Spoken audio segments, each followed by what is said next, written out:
Lutero es un tema interesante y de actualidad, me parece. Yo lo voy a tomar desde el punto de vista histórico. Puede tratarse de los prolegómenos de la Revolución Luterana, antecedentes religiosos, teológicos, sociopolíticos, culturales y nacionalistas también. Sin embargo, estos antecedentes solo fueron ocasión, no causas suficientes de la Reforma protestante. Con frecuencia se ha dicho que el levantamiento de Lutero y de los otros reformadores fue la respuesta a los desórdenes que ellos percibían en la Iglesia romana y en la cristiandad. Refiriéndose a ello, un historiador confesional, no católico, escribió en 1999 que, sin negar, claro está, la existencia de abusos, no fueron estos los que movieron a los reformadores a levantarse contra Roma. Y otro historiador, Gerhard Ritter, afirma que para comprender el surgir de Lutero como reformador de la Iglesia y su actuación histórica, hay que conocer la situación moral eclesiástica al término del medioevo, pero todas esas condiciones históricas no bastan para justificar y explicar satisfactoriamente su decisiva acción y su predicación religiosa. El padre García Villoslada, que es un gran historiador jesuita, se ha preguntado qué influjo tuvieron en la aparición de la Reforma protestante los escándalos y los abusos que caracterizaron a la época que precedió a Lutero. Porque esa es la idea general. Lutero aparece como una respuesta a los abusos, a los errores que había en la Iglesia Católica. Algunos pensadores responde este autor, Villoslada, que es un buen escritor de historia de la Iglesia, varios tomos tiene, sobre todo protestantes, discurren así: era tan profunda la decadencia moral de la Iglesia en aquel tiempo, el siglo XVI, con sus clérigos concubinarios, frailes relajados, obispos simoníacos, cardenales mundanos, papas esclavos de la política y de las finanzas, que la conciencia cristiana de ciertos hombres religiosos no lo pudo soportar. Y fue necesario que alguien se sublevase protestando contra esa iglesia degenerada y corrompida, que si llevaba el nombre de Cristo no parecía llevar su espíritu ni la verdadera doctrina del Evangelio. Lutero, agregan estos autores, conocía bien los abusos que se cometían en Alemania, y en un viaje que hizo a Roma en los años 1510 y 11, pudo contemplar durante un mes, digamos así, la depravación de la curia pontificia, las corruptelas doctrinales también que había en aquel tiempo, las administrativas más que doctrinales, la ignorancia de los sacerdotes romanos, y fue ello lo que habría llevado a lanzar su grito de protesta, su convocatoria de reforma. Afán de reforma, pues, no otra cosa habría sido el luteranismo. Esta es una de las versiones o las explicaciones muy corrientes. Esta interpretación histórica, comenta el jesuita español, el padre Villoslada, García Villoslada, puede decirse absolutamente falsa, dice, y ningún historiador digno de ese nombre puede ya sostenerla. ¿Cómo entonces pudo ser tan fácilmente aceptada y sostenida por autores de muy diversas filiaciones? En muchos influyó sin duda, dice Villoslada, el nombre de Reforma, que caía bien en ese momento. Ese nombre se le dio oficialmente al movimiento protestante y de reformadores a sus dirigentes, lo que dio a pensar que efectivamente su intención era reformar a la Iglesia, liberándola de los escándalos y abusos que tantos buenos cristianos deploraban. Pero no es así, dice el padre García Villoslada. El luteranismo quería ser y fue un movimiento esencialmente religioso que venía a suprimir dogmas y a explicar de un modo totalmente diverso el modo comúnmente aceptado de las relaciones del alma con Dios, no una mera reforma de escándalos morales y abusos disciplinares. Los testimonios del mismo Fray Martín, Lutero sería fraile, como sabemos, son tan categóricos como numerosos. Siendo todavía católico, en 1512 escribió un sermón para que lo predicara un amigo suyo, donde con acentos de profeta bíblico levantó su voz contra la corrupción dominante. ¿A qué corrupción se refería? ¿A qué corrupción? La tocante a las doctrinas. Es decir, la Iglesia Católica en la doctrina y en la palabra de Dios estaba corrupta en eso, en esa interpretación que hacía, que muchos sacerdotes corrompían en su predicación. Eso es lo que atacaba, la doctrina, no tanto el comportamiento, lo que pasaba, lo tocante a la doctrina. Este es el gran pecado de los obispos, añade, y de los sacerdotes, y frente a eso nada significa el crimen de las fornicaciones, las embriagueces, el juego y cuanto se haya de reprensible en el clero. Lo grave era la doctrina, por eso será un error doctrinal, ¿no? De una corrección, digamos así, que podría ser legítima esta segunda instancia. En 1520, ya en abierta rebeldía, compuso Lutero un manifiesto revolucionario dirigido a la nobleza de Alemania. Allí explica las reformas o mejoras que él consideraba necesarias en el cristianismo. ¿Cuáles eran? ¿Qué abusos había que reformar? Los principales eran tres. El primero, distinguir el laicado del sacerdocio. Todos somos de algún modo sacerdotes, digamos. Distinguir el laicado del sacerdocio, ya que todos los cristianos son sacerdotes desde el bautismo. El segundo, el magisterio supremo del Papa, ya que no debe haber otra norma de fe que la Biblia, interpretada subjetivamente por cada cual. El último, el tercer motivo, el derecho del Papa a convocar concilios ecuménicos, ya que ello, se decía, es competencia de los príncipes seculares y del pueblo cristiano. Como ven, cosa muy central del cristianismo era lo que se atacaba. No era estos desmanes que era lícito, hubiera sido lícito atacar. Como puede verse, lo que se pretendía era algo muy diferente de una mera reforma moral o disciplinar. Se trataba de una transformación sustancial de la Iglesia de Cristo, de una nueva doctrina. Yo no impugno las malas costumbres, le escribiría Lutero al Papa en cierta ocasión, sino las doctrinas impías. Las doctrinas. Años adelante lo repetirá. Yo no impugno las inmoralidades y los abusos, sino la sustancia y la doctrina del papado.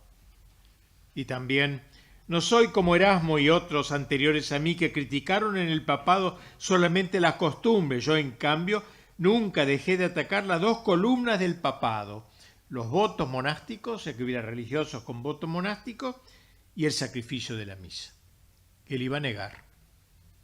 Como ven ustedes, esto es importante, no es tanto una reacción contra los errores morales, digamos, que había en la Iglesia, que eran evidentes, eran ciertos, sino contra la doctrina católica. Por eso realmente va a ser un hereje, no un corrector desde adentro de la Iglesia. No otra cosa entendía por reformar a aquel reformador. Por eso, aunque el Papa, dice él, fuese tan santo como San Pedro, lo tendríamos por impío, por el hecho de ser Papa, ¿entienden? Y nos rebelaríamos contra él. En 1519 escribía en su comentario, en un comentario a la epístola de los Gálatas, escribía Lutero: supongamos que floreciese en el papado aquella religión y disciplina de la Iglesia primitiva, pues aún entonces deberíamos luchar contra los papistas y decirles: si no tenéis más que esa santidad y la castidad de vida, merecéis ser arrojados del reino de los cielos. Lo dejó dicho explícitamente. Separarse de la Iglesia solamente por los escándalos y los abusos no es lícito a nadie, decían. Eso sería contrario a las leyes de Cristo. Aún en el caso de que los papas y los sacerdotes fueran malos, aclara Lutero, si realmente ardieses en verdadera caridad, no te apartarías de ellos, sino que correrías en su auxilio, los arguirías y no dejarías nada por hacer. de estos testimonios tan autorizados concluye nuestro historiador español, el jesuita, el padre jesuita: nadie puede poner en duda que Martín Lutero no se levantó para protestar contra la corrupción moral de Roma, ni con el propósito de reformar los abusos de la curia papal y del clero alemán. A sus ojos ello no hubiera bastado para justificar un cisma. Se levantó para condenar la doctrina católica de la justificación, del primado pontificio, de la jerarquía eclesiástica, del sacrificio de la misa, etc., que veremos luego. La reforma que él propugnaba no era, por cierto, la que venían soñando desde hacía tiempo los hombres mejores de la cristiandad. Como se puede ver, aquellas corruptelas, simonías y escándalos no deben contarse entre las causas o motivos importantes de esta reforma religiosa. ¿Quiere eso decir que nada influyeron en ella? Tampoco sería verdad. Algo influyeron ciertamente, sobre todo en lo que toca a la rápida difusión, ya que sus autores se presentaron como únicos reformadores. El grito de reforma había resonado desde hacía siglos en la historia de la Iglesia. Gregorio VII, San Bernardo, San Francisco, Savonarola, el cardenal Cisneros, tantos hombres eminentes de la Iglesia, todos ellos fueron paladines de una reforma de la Iglesia. Lo que hicieron fue apoderarse, estos nuevos reformadores, en un tiempo de crisis aguda, del grito casi unánime de la cristiandad, cambiándole el significado. Nosotros, dijeron, somos los portadores de la auténtica reforma. Según un plan preestablecido, y sigamos un poquito la historia de la vida de Lutero, porque si no, no se entiende bien su doctrina, este muchacho, joven Lutero, se inscribió, siendo laico, en la Facultad de Derecho de la Universidad. Pero aquí ocurrió un cambio crucial. Luego de 2 meses, interrumpió sus estudios y decidió hacerse religioso, ingresando en un convento agustiniano de Erfurt, ciudad alemana. Era el año 1505, tenía 22 años. Él mismo nos contaría mucho más adelante cómo tomó esta resolución. Regresaba cierto día, cuenta él, de una visita a su familia en Mansfeld, y cuando se hallaba a 8 kilómetros de Erfurt, se desencadenó una terrible tempestad. Y no hallando en la cercanía refugio alguno, se apuró, caminó rápido, pero un estallido seco lo paralizó. Cerca de él había caído un rayo. Instintivamente el joven estudiante, muerto de terror, invocó a Santa Ana, patrona de los mineros, de la que sin duda, mineros porque su padre era minero, trabajaba en una mina, de la que sin duda le habría oído hablar a su padre: auxíliame Santa Ana y seré fraile, dijo él. Es decir, por terror, digamos, quiso hacerse fraile. Lutero diría luego que el voto fue causado por la desesperación y el terror, y que poco después se arrepintió de haberlo pronunciado. Como se sabe, un voto pronunciado así no tiene valor, no está obligado uno a cumplirlo, pero Martín se creyó obligado a cumplirlo. Y aparte de este suceso que enferma un poco su vocación religiosa, hubo otra escena interesante que algunos antiguos biógrafos protestantes de Lutero sostienen, es que antes de emprender el viaje, Martín se había trenzado en duelo con un compañero de estudios. Y lo había matado, había acabado por matarlo. Uno de sus secretarios relató que en cierta ocasión le dijo Martín Lutero, por una extraordinaria disposición de Dios me hicieron monje para que no pudiesen capturarme. Se metió en un convento para salvarse de la policía, ¿no? Si no, dice Lutero, habría sido fácilmente capturado. Así al contrario no lo pudieron, porque mi orden, la de San Agustín, me acogió. O sea, fue como un refugio. Esto quiere mostrar su dudosa vocación, por lo menos, que podríamos decir, extraña vocación. Al conocer la noticia de esta, su padre quedó consternado y trató de impedir la entrada de su hijo en la vida religiosa, pero en vano. El nuevo candidato, ya lo tenemos religioso, ahora Lutero, fue puesto al cuidado de un maestro de novicios, quien le asignó en el convento una celda despojada para que allí viviese, una cama con un jergón de paja, una silla y muy pocas cosas más. Y allí estuvo viviendo nuestro joven en el primer momento de su vida, haciendo su noviciado con los demás muchachos que habían entrado con él. Fray Martín aspiraba sin duda a la santidad, pero su modo de entenderlo no era el adecuado, porque se fundaba más en el esfuerzo ascético que en su entrega generosa a la voluntad de Dios, un poco al estilo pelagiano, tan distinto del espíritu de San Agustín, su padre en la vida religiosa. Dice él: yo quería alcanzar la justicia o la santidad por las propias obras, no por la fe y la gracia divina. Era entonces más presuntuoso de los pretendientes a la justicia. Apoyándome sobre mis obras, me confiaba no ya a Dios, sino a mi propia justicia. Tenía la pretensión de escalar el cielo, y entonces ayunaba, velaba, me agotaba rezando, lo cual equivale al suicidio. Claro que esto lo dijo muchos años después, echándoselo en cara a sus propios superiores, no sin evidente injusticia.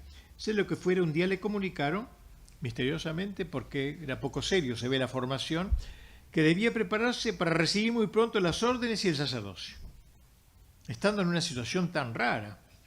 Como no había hecho todavía los estudios teológicos, necesitaba alguna instrucción particular acerca del sacramento del orden y del sacrificio eucarístico, y le recomendaron que leyese un libro clásico de un tal Gabriel Biel, una obra sólida que se llama El Canon de la Misa, donde la teología se une con la liturgia en constante recurso a los padres de la Iglesia y a Santo Tomás. Dice Lutero que al leer y al meditar aquel libro su corazón sangraba. Qué rara esta reacción. Es un libro lindísimo, yo lo he leído, de Biel. Excelente. No parece apto para hacer sangrar el corazón de ningún religioso, sino al revés, para inundarlo de luz, de fervor.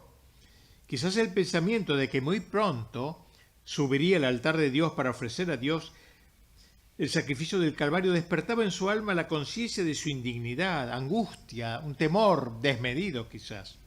Bueno, la cosa es que recibió las órdenes menores y luego fue ungido sacerdote. 1507 es el año. No deja de extrañarnos que solo 2 años después de su ingreso en la vida religiosa le permitieron ordenarse de sacerdote. 2 años después, muy raro. Que en aquellos tiempos no se exigía terminar los estudios teológicos antes de la ordenación y había que continuarlo luego durante varios años. Ya empezó a sufrir. La primera misa fue dramática, él lo confesaría, en 1530. Dice: en otros tiempos, cuando yo era monje, al celebrar por primera vez y leer en el canon estas palabras, Teicitur Clementissime Pater, y estas otras, Oferimus Tibi, te ofrecemos, Dios vivo y eterno, me quedé sobrecogido de horror, pues pensaba: ¿cómo yo puedo dirigir mi palabra a tan inmensa majestad, siendo así que a la presencia y conversación de cualquier príncipe o monarca todos tiemblan de respeto? Antes se había vuelto al superior y le había dicho: señor prior, tengo miedo, quiero huir del altar. Y el prior le animó: adelante, adelante, siempre adelante. Esta respuesta medio de scout, pero que era poco adecuada por lo que vemos que iba a pasar. Lo lanzó a eso.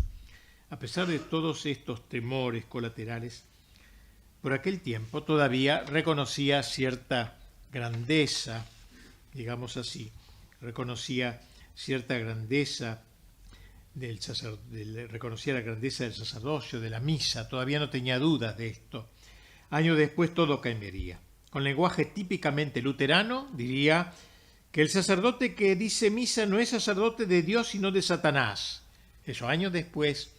Que la misa no es sacerdote, que la misa es un ministerio sacrílego, diabólico, impío, abominable, que el culto de la misa supera toda impiedad y abominación, de suerte que si otra causa no hubiera para colgar los hábitos, abandonar el convento y detestar los votos sería más que suficiente esta abominación de la misa, y que él por su parte preferiría haber sido adúltero, homicida, rufián y salteador de caminos antes que sacerdote. Pero no adelantemos etapas, esto lo diría años después. Se ordena. Al año siguiente de su ordenación lo destinaron a Wittenberg por ver si cambiando de aire y de compañeros encontraba un remedio para su desazón interior. Si bien Wittenberg era una aldea pequeña sobre el río Elba, lejos de todo centro importante, contaba con una universidad. Y allí se había establecido una pequeña comunidad de agustinos, en la orden a la que él pertenecía. El edificio estaba aún a medio construir cuando llegó Lutero. Era costumbre que las universidades confiasen sus cátedras a las órdenes y no a personas determinadas. La orden presentaba a los que creía más conveniente. Pues bien, el convento agustino se había hecho cargo de 2 cátedras, una de escritura y otra de filosofía moral. A Fray Martín le encargaron la segunda, pero no le gustaba tanto la moral. Bueno, sin embargo, dictó una lección diaria sobre la ética de Aristóteles. Él era un hombre visceralmente religioso, esto debemos decirlo. Todo su drama va a venir por lo religioso, por su concepción de lo religioso. Así que no le interesaba enseñar la filosofía aristotélica, para nada. Esa se le hacía árida, desabrida. Le gustaba mucho más la teología y sobre todo la escritura, a la que comenzó a dedicarse con toda su alma, y así le dieron la cátedra de escritura. Mientras tanto, cursaba los estudios que le faltaban en la Facultad de Teología, donde tuvo profesores flojos, no tomistas, más escotistas, nominalistas, etc. En esta nueva etapa de su vida, el drama interior no cesaba. Dice él, cuando por primera vez llegué al monasterio, me aconteció estar siempre triste y melancólico, sin poder liberarme de aquella tristeza. No que se sintiese tentado contra la castidad, ni que le costara la pobreza religiosa. Lo que le atormentaba era el pensamiento de que Dios no le fuese propicio, de que Dios lo mirase con malos ojos. Le parecía imposible cumplir su voluntad con la debida perfección. O sea, tenía la idea de un Dios más juez y verdugo que Padre misericordioso, y la imposibilidad sentía de poder cumplir la ley divina. Y ahí le nacían temores, escrúpulos y dudas. Este hombre religioso, pero que se llena de dudas. Su más profundo tormento le venía de la incertidumbre de su salvación. ¿Me salvaré? ¿No me salvaré? ¿Estaré desde la eternidad irremediablemente destinado al infierno?, se preguntaba con ansiedad. Su desesperación frisaba en la blasfemia. Cesa el laudate para comenzar el blasfemate, dijo una vez. Deja el decir alabad a Dios para comenzar a decir blasfemat.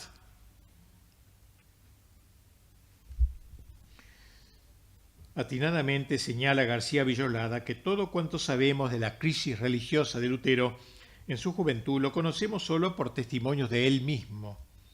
Ahora bien, hay que tener presente que Lutero no sabe hablar sino recurriendo a exageraciones, y que en sus años de reformador tendría especial empeño en justificar su nueva teología, dramatizando y denigrando la antigua vida del católico y del religioso.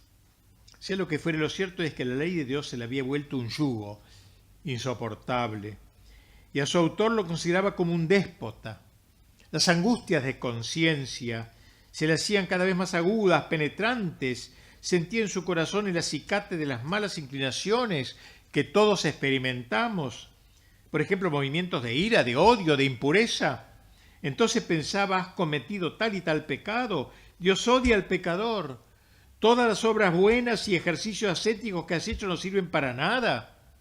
Entraste en religión y accediste al sacerdocio para hallar la paz de conciencia, pero no consigues tu propósito. Su alma agonizaba, camino a la desesperación. Y en medio de ese vendaval empezaron a relampaguear en su interior ciertas ideas teológicas que podían ofrecer quizás una solución para su crisis. Tales iluminaciones le venían de la Biblia, en cuyo estudio, como dijimos, era profesor de escritura, se había sumergido. Con el empuje que lo caracterizaba, sin la suficiente preparación, despreciando la interpretación ordinaria de los teólogos escolásticos, cuando ella no respondía a su íntimo sentir. Pero su tranquilidad le duraba poco. ¿Estaría o no en gracia? ¿Estoy en gracia o estoy en pecado mortal? Esta duda lo atenaciaba continuamente. ¿Por qué soporté, decía yo, los mayores trabajos en el monasterio? ¿Por qué maceré mi cuerpo con ayunos y fríos? ¿Por qué me empeñaba en tener certeza de que con eso alcanzaría el perdón de mis pecados? La tristeza lo sumergía siempre de nuevo. Consultaba con su superior, se confesaba, pero todo era inútil. En el monasterio, dice, yo no pensaba en mujer ni en dinero u otros bienes, pero el corazón temblaba y se estremecía pensando cómo se me tornaría Dios propicio. En el año 1510 los superiores lo enviaron a Roma, a estudiar en Roma. Al volver lo mandaron a otro convento en Wittenberg. Justamente se ha señalado que el punto de arranque de la desviación heterodoxa de Fray Martín coincidió precisamente con el traslado a este monasterio con su traslado del convento que estaba antes, que era Erfurt, al convento de Wittenberg. El convento de Erfurt era de línea dura, digamos, fiel a la tradición, y el de Wittenberg era, digamos, hoy progresista, un poco así. Al trasladarse de un convento a otro, no lo hizo solo geográficamente, sino espiritualmente. Se pasó al otro bando, cobrando una inquina inextinguible a los frailes observantes, y tras ellos, a cuantos se creen piadosos y justos porque observan la regla y practican toda clase de obras exteriores. De aquí brotaría en buena parte su doctrina de la justificación sin obras, por la pura fe, que va a ser la gran teoría de él, como veremos enseguida. Pero por el momento no se mostraba hereje, ni mucho menos, más aún, improbaba duramente a los herejes. Y lejos de pasar por un fraile relajado, gozaba de predicamento por su fervor y deseo de corregir la falsa piedad. Dentro de la orden tenía fama de hombre espiritual, trabajador, docto y celoso. Por eso no es extraño que lo eligieron primero su prior, encargado de estudios del convento de Wittenberg, donde estaba ahora, y 3 años después vicario de distrito con jurisdicción sobre 11 conventos. Pero su drama interior se seguía agudizando. Buscaba encontrar la misericordia divina ahondando en su propia miseria. Quería encontrar a Dios propicio. Quería verse justificado ante Dios, para lo cual se acusaba implacablemente, se condenaba a sí mismo con una especie de humildad amarga, impregnada de pesimismo y carente de amor filial. Este camino la podía llevar a un misticismo elevado, pero también a la desesperación. A fin se persuadió de que solamente tocando el fondo abismal de la desesperación podría saltar a la confianza en Dios. Primero me voy a desesperar de todo lo que yo pueda hacer y luego me confío en Dios por la pura fe. Más o menos esa fue la idea que se le metió en la cabeza. Llegamos al año 1520, año decisivo para nuestra cuestión. Disculparán que no estoy hablando de la doctrina todavía, aunque ya algo estoy diciendo, para ver los preludios, digamos, de su vida, porque no se entendería lo otro, me parece, si no. Llegamos, al año 1520, año decisivo para nuestra cuestión. Ahora el fraile Agustino se ha decidido a romper relaciones con la Iglesia romana, como él le llamaba la Babilonia del Apocalipsis, así llamaba la Iglesia de Roma. A un amigo le escribe: pienso que en Roma todos se están volviendo dementes, necios, fariseos, sincesos, locos, troncos, bodoques, infiernos y demonios. Era bastante directo para hablar, no andaba con muchas vueltas. Hay que revelar por fin los misterios del anticristo. Ahora se había puesto enfrente a la Iglesia Católica oficial el anticristo. 2 meses después le vuelve a escribir este amigo: probaré mi clarín de guerra, aunque a muchos no les guste, a fin de arremeter contra la tiranía del anticristo romano. De lo cual concluye en otra carta: yo por mi parte confieso que al Papa no le debo obediencia alguna. Ha roto pues ahora su relación con Roma y se lanza a correr su aventura. Bueno, todo esto es, como dije, un preludio, aunque no tenga desesperación, que no es demasiado largo lo que me falta por decir, a lo que podría ser la doctrina, el ideario de Lutero, pero sin esto me parecía que no se iba a entender, sin esta preparación de su experiencia vital. Veamos ahora entonces la doctrina de Lutero. Ya hemos declarado anteriormente algo de lo que pensaba Lutero, pero nos parece oportuno ofrecer una explicación más sistemática de su pensamiento teológico religioso. ¿A qué se reduce lo esencial del credo luterano? ¿Y en qué se aleja de la fe católica? Con respecto a Dios y a Cristo, la fe de Lutero coincide en líneas generales con la católica. Cree que Dios existe, que Cristo dio, que se encarnó, todo eso lo cree. La ruptura aparece cuando atendemos al misterio de la Iglesia, ahí es el problema, y al problema de las relaciones del hombre con Dios. En estos puntos es donde Lutero se separa categóricamente de la fe católica. Bien observa Maritain en su magnífico libro, el primer Maritain, en su libro magnífico Tres Reformadores, uno de los cuales es justamente Lutero y lo trata con mucha inteligencia en ese libro, el joven Maritain, observa que para entender el credo de Lutero hay que recordarlo cuando era joven religioso, aún plenamente católico, dice Lutero. Volvemos atrás un poquito. Al parecer, lo que más buscaba entonces en su vida espiritual eran las consolaciones sensibles, cierto gusto experimental de la piedad, esta seguridad de sentidas que Dios envía a las almas para atraerlas, pero que también retira cuando quiere, pues no son sino medios que Él emplea. La única preocupación de Lutero era el subrayado sentirse en gracia de Dios, sentirse. Es algo que no está sujeta al sentimiento, ¿no? Eso, saber que estoy en gracia o no. Sentirse en gracia de Dios. Esto es lo que él parecía buscar, como si la gracia en sí misma fuera objeto de sensación. Se miraba demasiado a sí mismo, se miraba más que a Dios. Efecto de esta torcida disposición fue apoyarse en sus solas fuerzas para alcanzar las virtudes y la perfección cristiana. Creía en sus propias energías, en sus penitencias, mucho más que en la gracia, predicando y practicando así ese pelagianismo que luego achacaría a los católicos, a fuerza de músculos, digamos. Lutero parece exhibir las características del escrupuloso, profundamente escrupuloso, reprochándose como si fuesen pecados formales todas las inclinaciones aún involuntarias de la sensibilidad. Todo era pecado para él. Todo lo que nos iba apareciendo, le iba apareciendo en su vida, aún involuntariamente, todo era pecado. Y claro, eso lo llevó a un infierno en la tierra, una cosa horrible. Yo le tengo lástima, sinceramente, porque es un hombre religioso, como ven ustedes. Falsa, digamos, religiosidad, pero era un hombre religioso, no era un ateo así frío, etcétera, no, era otra cosa. Llegó así a lo que los autores espirituales llaman la noche del sentido. Ya no tiene ninguna consolación sensible, en su alma anida la angustia, al tiempo que ve con claridad implacable la perversidad que habita en el corazón del hombre. Todo el edificio de perfección que había querido construir con sus manos a fuerza de voluntarismo parece tambalear. Soy una porquería. Tantos años de vida religiosa, soy una porquería. ¿Qué hace entonces? ¿Se abandonará en manos de Dios? ¿Dirá su corazón turbado la palabra de Agustín? Vi fugere a Deo, fugere in Deum. ¿Quieres huir de Dios? Huye hacia Dios. No, no dirá eso, nada de eso.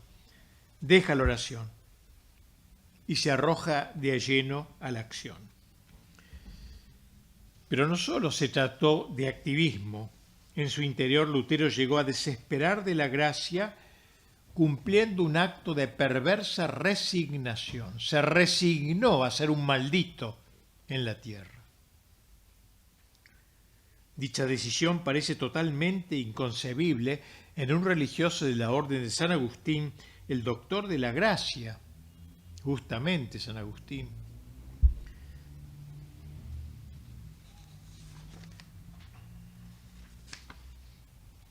Sea lo que fuere, el hecho es que renunció a luchar.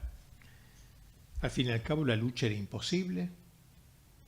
Sumergido en el pecado, lo que él creía pecado, se dejó arrastrar por el oleaje y llegó a esta conclusión práctica: la concupiscencia es invencible. O sea, yo no puedo vencer mis tentaciones, es invencible.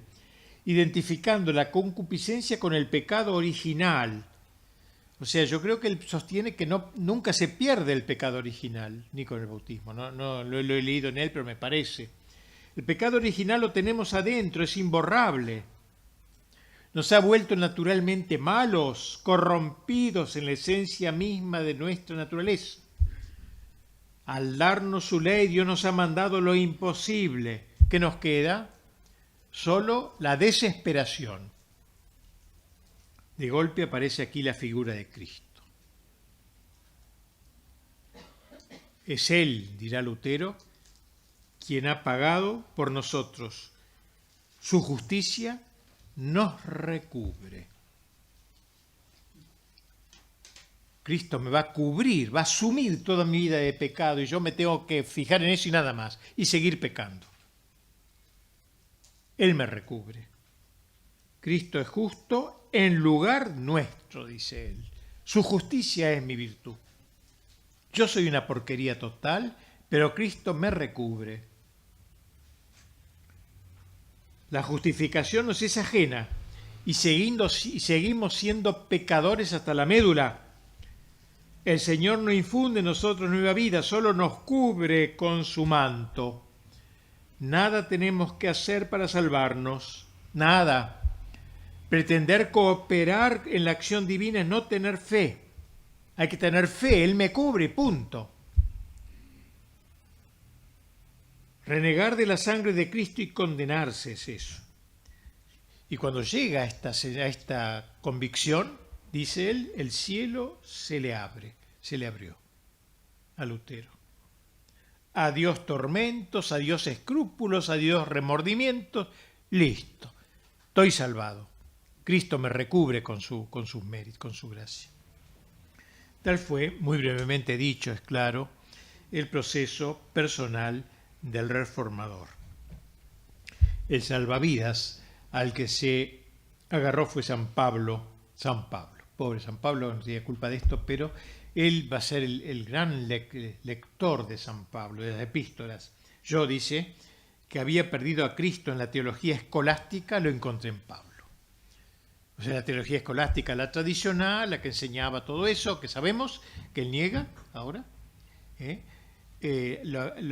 por culpa había perdido a Cristo. Por eso, y ahora en Pablo lee la Biblia y se quedan los textos donde cree ver reflejado su estado de ánimo, al borde de la desesperación, sin indagar serenamente su verdadero sentido, sin atender al pensamiento integral del apóstol, ni a la exégesis de los doctores y maestros espirituales. No, él va directo, lee San Pablo y punto. Hubieran podido encontrar una respuesta, por ejemplo, en los textos de la liturgia, donde, por ejemplo, palpita la idea de la misericordia gratuita de Dios frente a la miseria del hombre. Lee los teólogos y doctores medievales y les atribuye doctrinas que jamás sostuvieron. Se burla de esos autores, no le gusta nada eso. Solo se fija en lo que se adecua a su psicología, a su juicio propio y singular. De la Biblia para abajo no oye a nadie, ni nada de la tradición. Biblia y él, San Pablo y él, por autorizado que sea. Lo más grave consistió en que un conjunto de opiniones suyas, de raíz subjetivista, las quiso imponer a todos como verdades universales y absolutas. Va a inventar la religión protestante o luterana, como la queremos llamarla, ¿no? sobre esta base donde se funda todo el movimiento de los distintos grupos protestantes. Tratemos ahora de exponer más detalladamente algunos de los puntos principales de la llamada reforma. Primer punto. la inquina a la razón. Esto lo va a distanciar de Santo Tomás, todo lo autor de la tradición de la Iglesia. Lutero nunca disimuló su menosprecio por lo intelectual, por la filosofía misma. De él se ha escrito: es un homenaje que cree rendir a Dios el de ladrar contra la filosofía.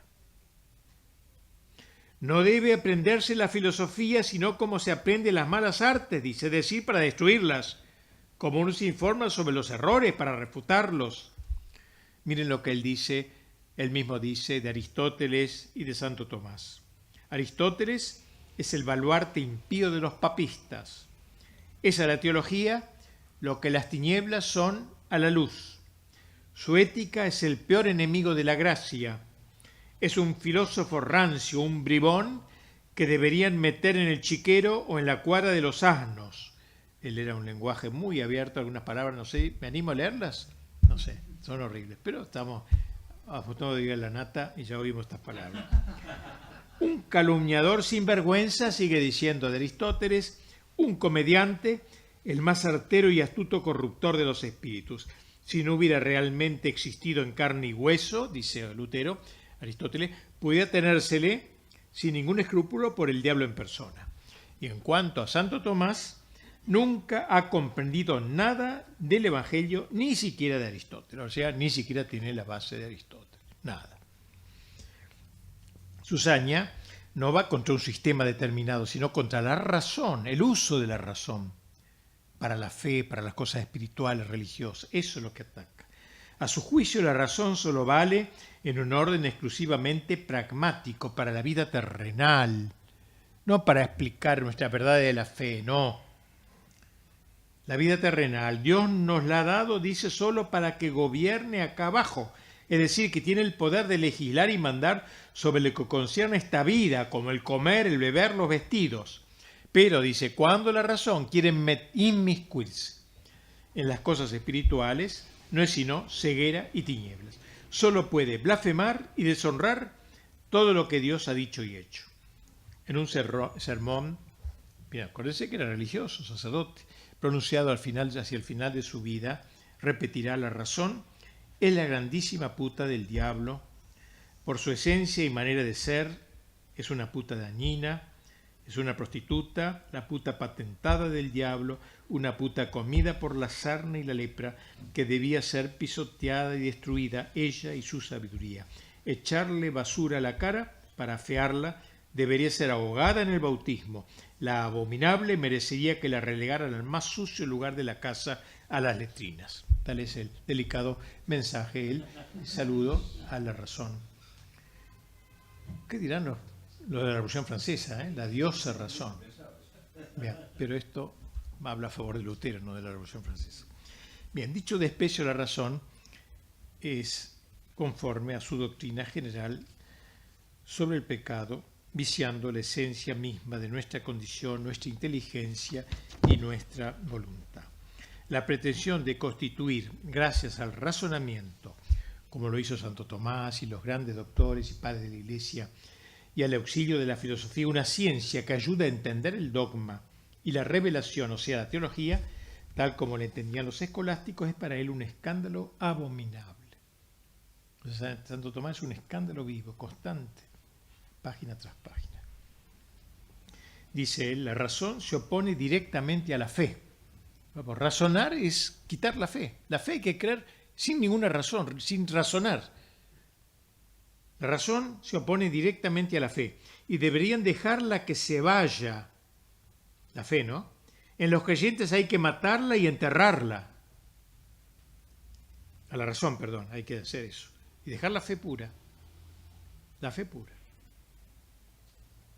Debes abandonar tu razón, no saber nada de ella, aniquilarla completamente, sin eso no entrarás nunca en el cielo. Hay que dejar la razón en su casa, pues es la enemiga nata de la fe. Nada hay tan contrario a la fe como la ley y la razón. Precisamos vencerla si queremos alcanzar la beatitud. Liquidación de la razón, entonces, en aras de la fe. Este sería un primer punto, no la razón, la fe contra la razón, digamos. Hay que aceptar la fe y negar la razón. Así dicho, en bruto, sería un poco esto. Segunda gran idea doctrinaria de él. El pecado es invencible. Vamos a explicar este segundo punto. Es imposible evitar el pecado. Lutero se ha referido insistentemente al sentido del pecado. Su enseñanza en este respecto se opone claramente también a la de Santo Tomás, quien siguiendo San Agustín sostiene que la persistencia en nosotros de la concupiscencia, o sea, de las tendencias malas que tenemos instintivas, previas al pecado, no significa en modo alguno que el pecado original no haya sido borrado por el bautismo y que la gracia santificante no sea recibida intrínsecamente en nuestra alma. En cambio, para Lutero, el pecado original persiste en el alma después del bautismo. Y por ende la concupiscencia que de aquel se sigue es formalmente pecaminosa. O sea, siempre que tenemos un mal pensamiento, por ejemplo, ya hay pecado, antes que consintamos, ¿entienden? Algo así. Corrompiendo al hombre y haciéndolo aborrecible a la santidad de Dios. Todo hombre, aún el más santo externamente, sigue siendo real e intrínsecamente pecador. Y tiene esta frase bien de él: simul justus et peccator. Es al mismo tiempo justo y pecador. Justo por la ayuda de Dios, ¿no? Nada más. Y pecador por su concupiscencia, que toda la tentación que tiene son pecados. Pero es justo porque tiene fe. Justus et peccator a la vez. El alma no se transforma, el alma no se regenera, no se diviniza, según sostiene la doctrina católica. El entero obrar del hombre se encuentra radicalmente viciado, y como la concupiscencia es radicalmente, completamente invencible e inestirpable, es cierto eso, las malas tendencias que tenemos, inestirpable, y va contra la ley y contra el amor de Dios, el hombre sujeto a ella permanecerá siempre en pecado. En pecado, pero con fe. Eso es lo que me salva. Así se explica que la naturaleza humana, en el orden moral, esté esencialmente depravada, como un árbol podrido en sus raíces, incapaz de producir buenos frutos, de tal suerte que el hombre aparentemente más santo y el niñito recién nacido y bautizado son igualmente pecadores y pecan en todo cuanto hacen. Tan inficionada y corrompida está el alma, que la voluntad se encuentra también ella torcida y totalmente incapacitada para cualquier obra buena, ya que le falta la libertad para obrar el bien. ¿Qué le queda entonces al hombre por hacer? Lutero responde a este trascendental interrogante remitiéndose a una afirmación de San Pablo: el justo vive por la fe. O sea, se basa en esta frase de San Pablo: el justo vive por la fe. Romanos 1:17.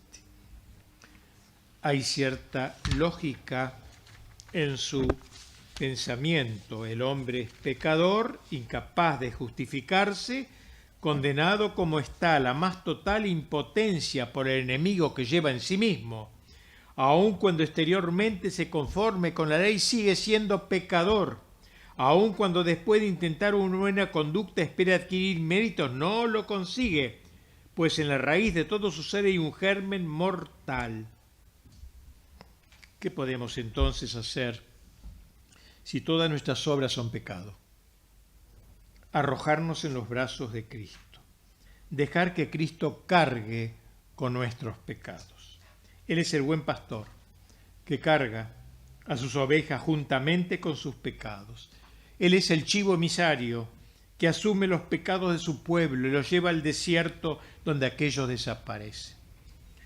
Jesucristo, dice textualmente, se agacha y deja al pecador saltarle sobre el dorso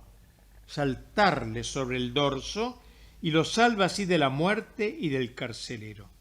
Esa es la tabla de salvación, saltar sobre los hombros de Cristo, el Redentor que me salva. Cuando hayas visto, dice, que tus pecados adhieren a Él, a Cristo, estarás al abrigo de las faltas, de la muerte y del infierno. O sea, los pecados son transferidos a Cristo. Cristo los carga, Él los asume y listo, y no pensemos más, no están más en mí. Quizá no se puede entender racionalmente dicha transferencia, pero sí es posible esperarla, dice, ya que el cristianismo no es más que el ejercicio continuo de sentir que no tienes pecado aunque peques, y que tus pecados son echados sobre Cristo. Carga la oveja Él, la oveja son mis pecados. Él es la fuente de nuestra confianza. La fe, no la gracia, la fe.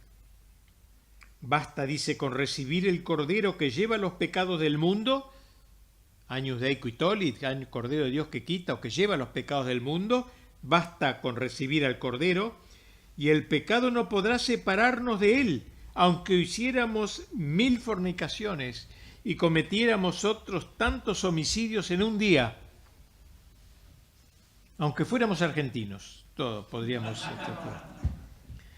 Y tras arrebatar nuestros pecados, Cristo nos viste con su gracia.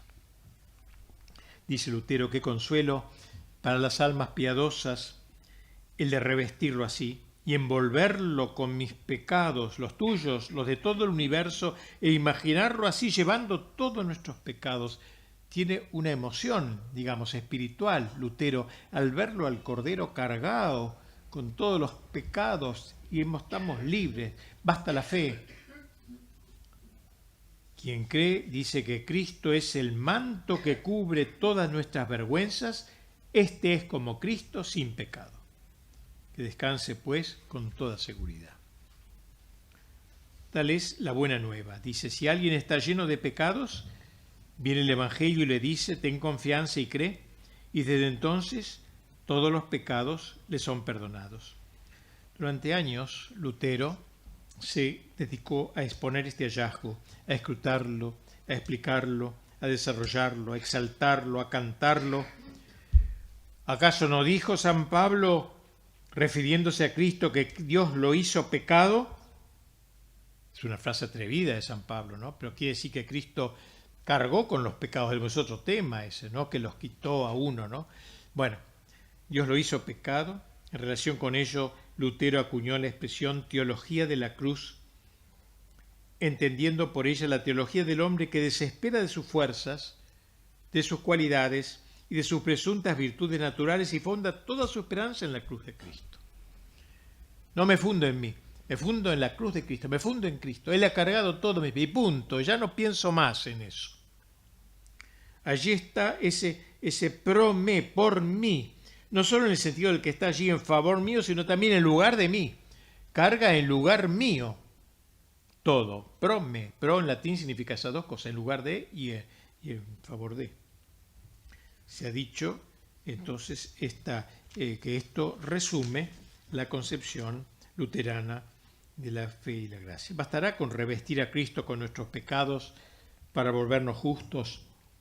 Al parecer, Lutero convierte nuestra justicia en un revoque exterior bajo el cual seguimos produciendo nuestras obras malas, porque, como él dice, las obras de los hombres, aunque fueran bellas en apariencia, son pecados mortales.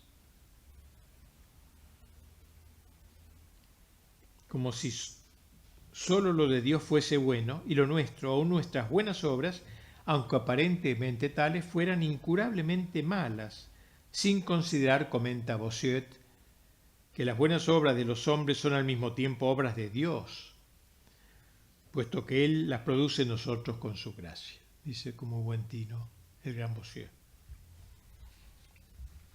Lo que Lutero anhelaba era sentirse en paz con el Señor. Este hombre atormentado quería sentirse en paz. Buscaba la experiencia de la gracia, más que la gracia en sí, la experiencia de la gracia, sentirse. Su actitud ante Dios era la de un siervo interesado, no la de un hijo. Deseaba, como tantas veces escribe, tener a Dios propicio, es decir, no como enemigo, un enemigo iracundo y vengador.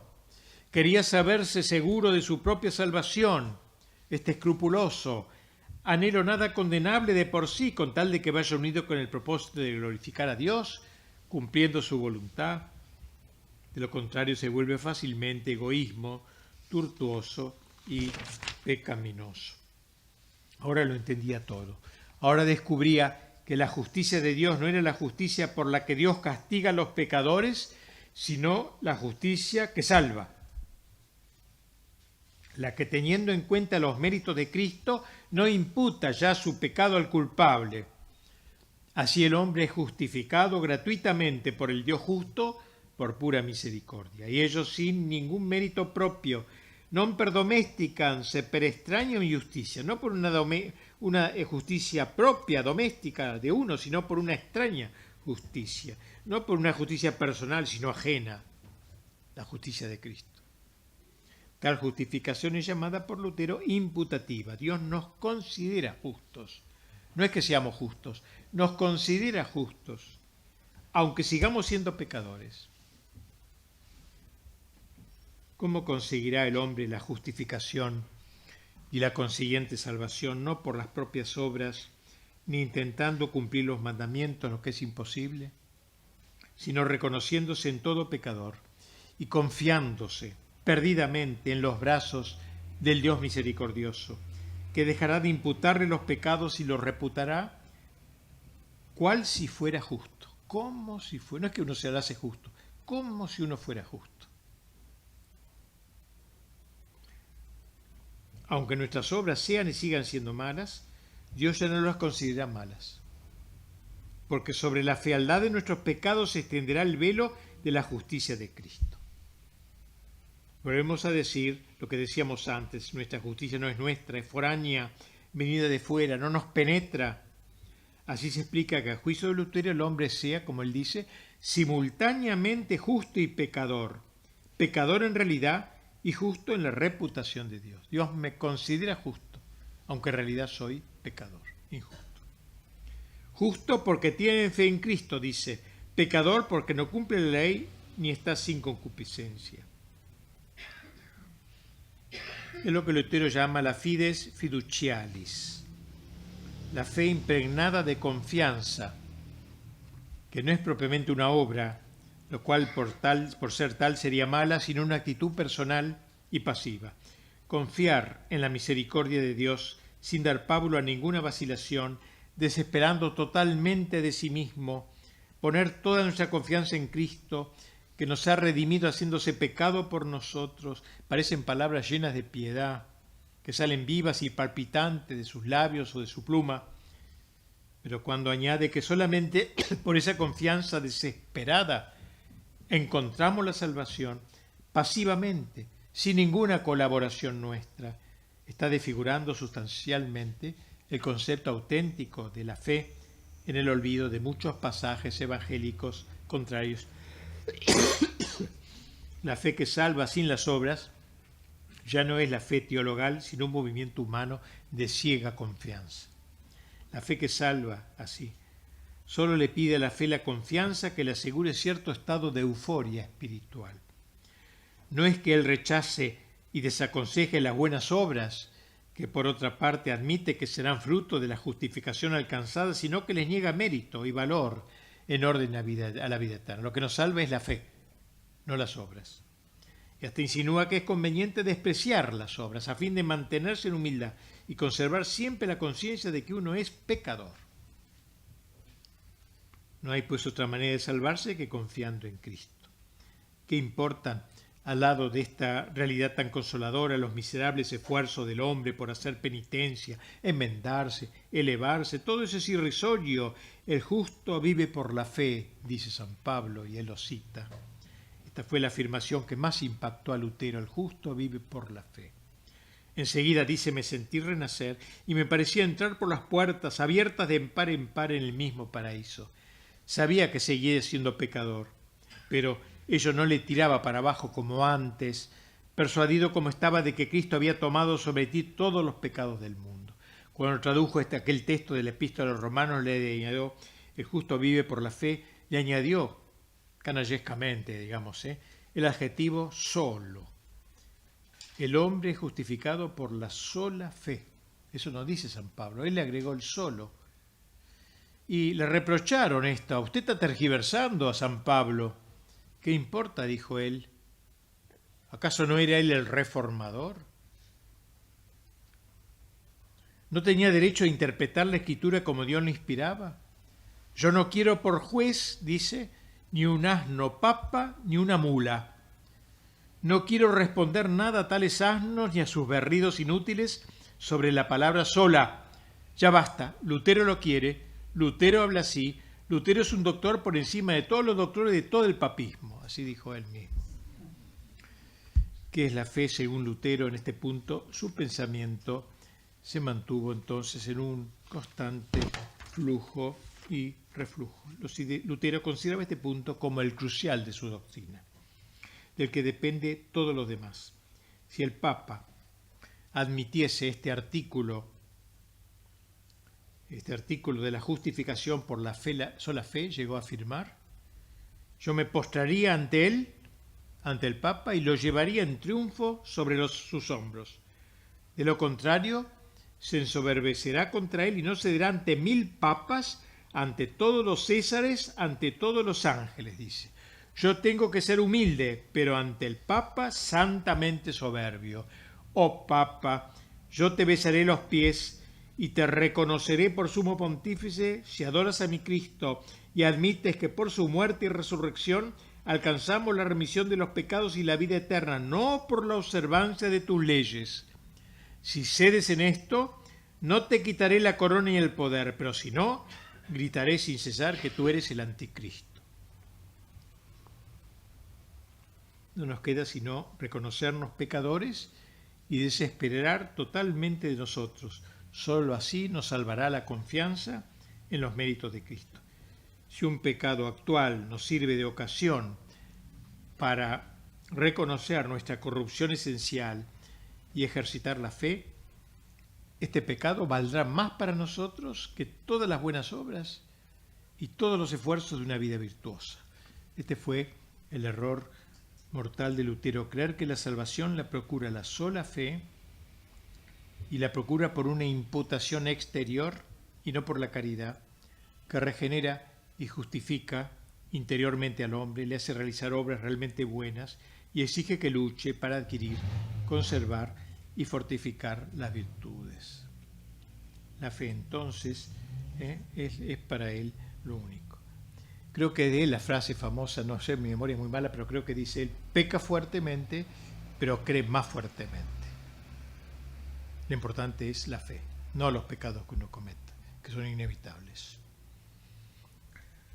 Me parece que un último punto ya vamos a tratar, me parece que es el penúltimo punto, pero ya terminamos, y es esto. ¿Qué incluye esa fe? ¿Cómo se sabe lo que hay que creer? Claro, esto es importante, porque si la fe es lo único importante, a ver qué incluye Para nosotros, los católicos, es la Iglesia quien nos enseña el contenido de la fe, que nos llega a través de dos conductos, la Escritura y la tradición. Los luteranos reconocen una de esas dos fuentes, la Escritura, negando a la Iglesia todo derecho a intervenir, porque dicha interferencia obstaculizaría la relación directa del hombre con Dios. Al dogma de la sola fide seguirá este otro dogma de la sola Escritura, solo la Escritura, no la tradición, no los concilios, no el magisterio, no los santos padres, la sola Escritura, sola fides, sola Escritura. Un autor ha dicho eso, los protestantes son hay que elegir entre la fe o las obras. No, el catolicismo fe y razón, Escritura, etc. Cada cristiano debe dirigirse por sí mismo al texto sagrado, va a enseñar Lutero. Uno debe agarrar la Biblia solo y de esta única fuente de verdad deducir su norma de vida. El Espíritu Santo lo guiará. Sola Escritura, no por la interpretación del magisterio, no. Dios y él directamente, no hay intermediarios. Esa es la teoría de lo que se llama el libre examen.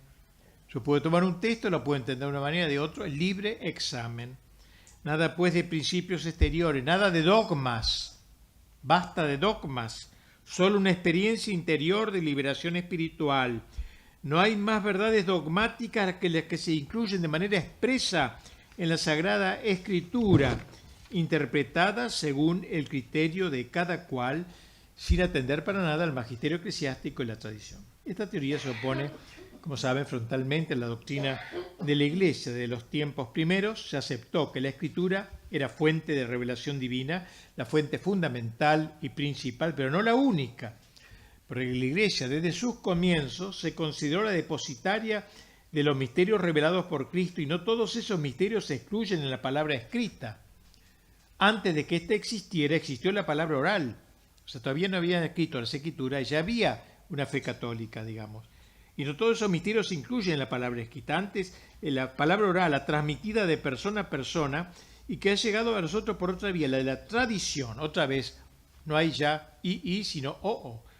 O escritura o tradición. No, nosotros decimos la escritura y la tradición. ¿Qué interpreta la escritura? El magisterio. Limitar todo lo que se contiene en la escritura, limitar todo a lo que se contiene en la escritura es empobrecer la revelación. Lutero enfrentó la doctrina de la Iglesia enarbolando la bandera de un biblicismo radical y absoluto. Al hacer de la escritura la única fuente y la única norma de la fe, no solamente puenteó la tradición, sino que arrebató al sucesor de Pedro y a la Iglesia jerárquica el derecho divino de interpretar auténticamente la palabra revelada, con lo que echó por tierra toda la autoridad del magisterio eclesiástico. Cuando en 1518 el cardenal Cayetano le arguyó con una bula del Papa, Lutero, este respondió que los documentos pontificios no eran infalibles, y por encima de ello estaba la palabra divina contenida en la Biblia, en la que él se fundaba. Hay que obedecer a Dios antes que a los hombres. Cuando Roma condenó por primera vez sus tesis, Lutero apeló al concilio ecuménico contra el Papa. Cuando se le demostró que algunas de sus tesis estaban contra el concilio de Constanza, negó la infalibilidad de los concilios. No le quedaba otro recurso que aferrarse a la sola Biblia, y ella subjetivamente entendida. Allí se encastillaría durante toda su vida, persuadido de que sus doctrinas particulares coincidían puntualmente con la palabra de Dios. No intenté, dice, divulgar sino la verdad evangélica contra las supersticiosas opiniones de la tradición humana, diría en carta a Carlos V en 1520. Biblia sí, tradición no. Pareciera que el pensamiento de Lutero, como dije, siempre busca ser dialéctico, la fe o las obras, la escritura o la tradición, y no es así la posición católica decididamente integradora, la fe y las obras, la escritura y la tradición. Finalmente, ahora sí terminamos, ya hemos señalado que Lutero afirmó de manera reiterada que los sacramentos no eran otra cosa que una protección contra la cólera de Dios. Lo insinué antes, pero muy rápidamente. O sea, va a recortar los 7 sacramentos, el universo sacramental lo va a cortar también. Su teoría sacramental se deduce de lo que dijimos antes. Si el hombre se justifica y se salva por la sola confianza en Dios, la fe fiducial, fiducia que es confianza, la fe confianzuda, digamos, la confianza en Dios, los sacramentos quedan completamente desvirtuados. ¿Qué sentido tienen los sacramentos? Pierden su sentido. Y toda la santificación, la acción santificadora de la Iglesia resultaría superflua, inútil. Podría decir que Lutero declara abolido todo lo que pudiera ser intermediación entre Dios y el hombre. El sacramento sería una, y por tanto, a su juicio, los sacramentos no son más que signos. Su único rol consiste en atestiguar exteriormente que quien los recibe tiene fe y muestra su esperanza de ser justificado por los méritos de Cristo, pero de por sí solo no produce ningún efecto relacionado con la gracia. O sea, el sacramento no me da más gracia o alguna gracia determinada, no, simplemente es un acto fiducial también. De los 7 sacramentos mantuvo solo 3, aduciendo que solo de ellos se habla en el Evangelio. De todo el bautismo, un puro signo de transformación interior. Dice Lutero, no es el bautismo el que justifica ni aprovecha a nadie, sino la fe en la palabra de la promesa, pues la fe justifica y cumple lo que el bautismo significa. No es el bautismo, es la fe lo que me santifica. En cuanto a la penitencia, la reduce a un impulso hacia Dios y a un acto de profunda humildad. Como todos los actos humanos son pecaminosos, no es necesaria la enunciación verbal de los pecados, ni la contrición depende del hombre. Por lo demás, no importa quién es el cristiano que absuelve. No se necesita que sea sacerdote, ya que todos los fieles son testigos del Espíritu Santo.